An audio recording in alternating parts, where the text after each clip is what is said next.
Assalamualaikum warahmatullahi wabarakatuh. Hai guys, apa kabar? Semoga semua dalam keadaan sehat walafiat.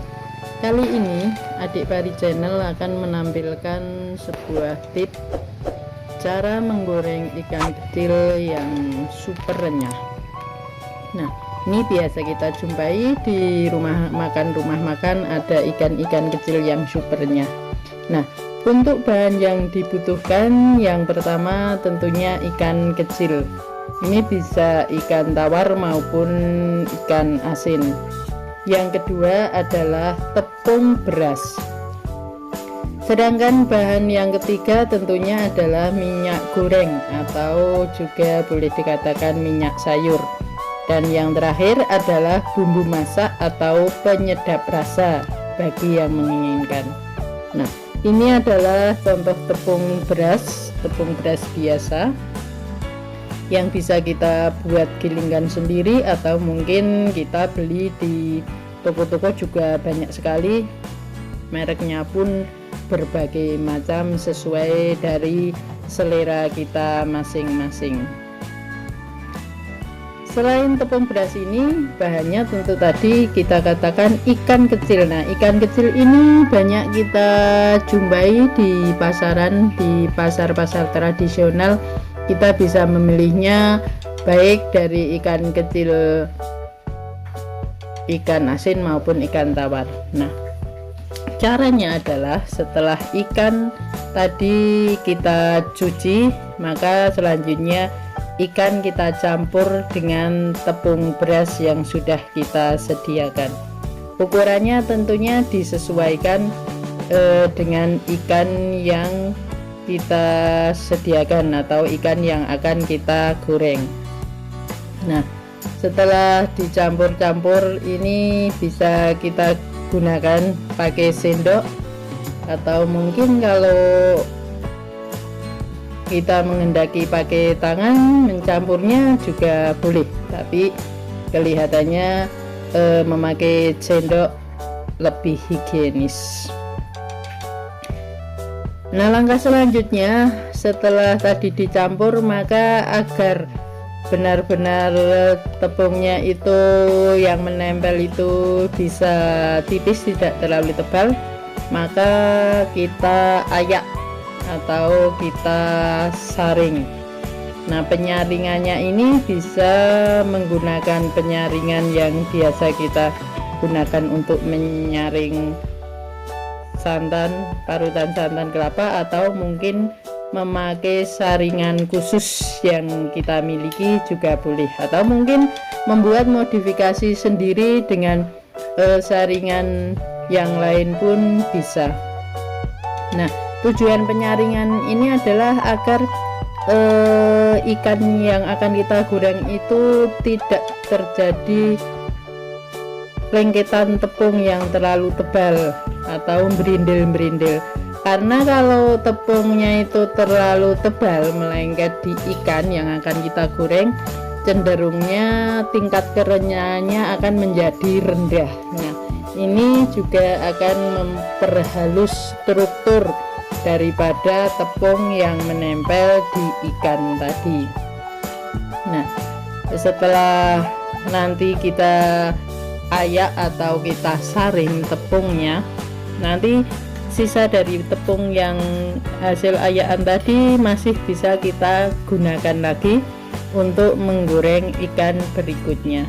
Nah, agar benar-benar bisa tepung-tepung yang tidak menempel itu bisa jatuh, bisa kita aduk-aduk atau kita goyang-goyangkan ayakan saringannya. Nanti dengan sendirinya tepungnya akan berjatuhan ke bawah, atau kalau perlu bantuan dengan sendok juga boleh, karena biasanya ada tepung-tepung yang menggumpal karena tadi ikannya sudah kita cuci sehingga mengandung air atau agak lengket. Nah, itu biasanya menimbulkan gumpalan-gumpalan tepung. Nah, setelah ikan tadi yang sudah kita ayak selesai, maka kita pindahkan ke tempat yang lain dan nanti Tentu setelah semuanya selesai bisa langsung kita goreng. Nah, ini adalah contoh ikan yang sudah terlumuri oleh tepung beras. Tentunya pelumurannya sudah bisa misah-misah karena tadi sudah diayak atau disaring. Kalau ini adalah contoh ikan yang agak besar sedikit tetapi juga masih kategori kecil, ini pun bisa kita goreng dengan cara seperti tadi dan insya Allah hasilnya nanti akan menjadi ikan yang renyah. Nah, caranya sama seperti tadi. Ikan kecil ini setelah dicuci maka kita guling-gulingkan atau kita lumuri tepung beras yang sudah kita sediakan, bisa sedikit demi sedikit agar semua tubuh ikan benar-benar terlumuri oleh tepung beras yang sudah kita sediakan. Nah, ini pun kalau untuk agar menghilangkan tepung berasnya itu bisa benar-benar bersih juga perlu kita ayak atau kita saring dengan penyaringan seperti halnya ikan yang kecil tadi. Prosesnya sama, pengayakannya atau penyaringannya juga tujuannya sama agar tepung yang melekat pada ikan benar-benar bisa tipis dan halus, tidak menggumpal atau tidak berindil-berindil cara bahasa Jawanya.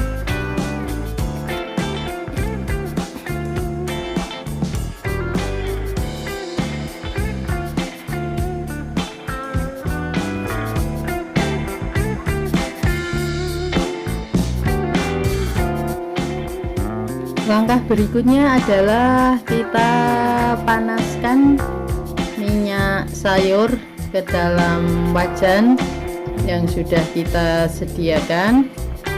Nah, nanti kalau sudah benar-benar panas minyaknya tadi, ikan-ikan kecil yang sudah dilumuri tadi tinggal kita masukkan ke dalam wajan. Nah, jangan lupa sambil diaduk-aduk agar ikan-ikannya tidak saling berdempetan atau tidak lengket satu sama yang lain. Nah, setelah kita coba aduk-aduk, kita tunggu sampai ikan kelihatan warna kekuning-kuningan. Nah, kalau sudah terlihat warna kekuning-kuningan itu menandakan ikan sudah matang, maka siap kita angkat atau kita tiriskan dengan serok atau mungkin penyaringan. Nah, ini contohnya. Ini adalah sudah matang karena sudah berwarna kecoklat-coklatan atau kekuning-kuningan. Ini rasanya renyah sekali. Nah, ikan-ikan ini sudah siap untuk kita makan, baik sebagai lauk maupun sebagai camilan. Karena tadi sudah dicuci sebelum dilumuri tepung, tentunya kalau ikan asin ya rasa asinnya akan berkurang, kalau ikan tawar ya tentu keguriannya bisa ditambahi dengan bumbu masak. Barangkali ketika setelah dicuci terus dilumuri dengan bumbu masak atau penyedap rasa, baru dilumuri dengan tepung beras. Nah, ini adalah contoh proses penggorengan ikan yang agak besar sedikit daripada yang tadi. Nah, ini juga sama prosesnya, kita goreng, kita tunggu sampai warnanya kuning agak kecoklat-coklatan.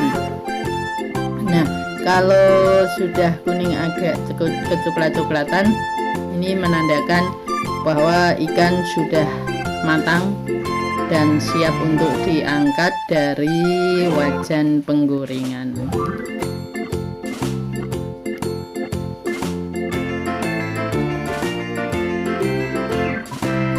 Nah, kalau kita memasak dengan cara ini, maka kita akan bisa memasak dalam jumlah yang agak besar. Nah, ini supaya awet rasa renyahnya, maka perlu kita simpan atau kita masukkan dalam toples atau flash, menunggu agak panasnya hilang, sehingga nanti kalau flashnya ditutup itu tidak mengembun atau mengandung air. Nah, setelah ini agak dingin atau sudah dingin, baru kita kemas dalam flash atau bisa juga dalam plastik, agar bisa kerenyahannya bisa bertahan lama. Nah, inilah sedikit tip atau cara menggoreng ikan kecil yang sangat mudah dan insya Allah rasanya renyah, dan ini tentu bisa kalian coba di rumahnya masing-masing, bisa juga dicoba bersama teman-temannya. Semoga bermanfaat. Kalau bermanfaat jangan lupa untuk diklik like dan beri komen, dan yang belum subscribe tentunya kami mohon untuk bisa subscribe. Wassalamualaikum warahmatullahi wabarakatuh.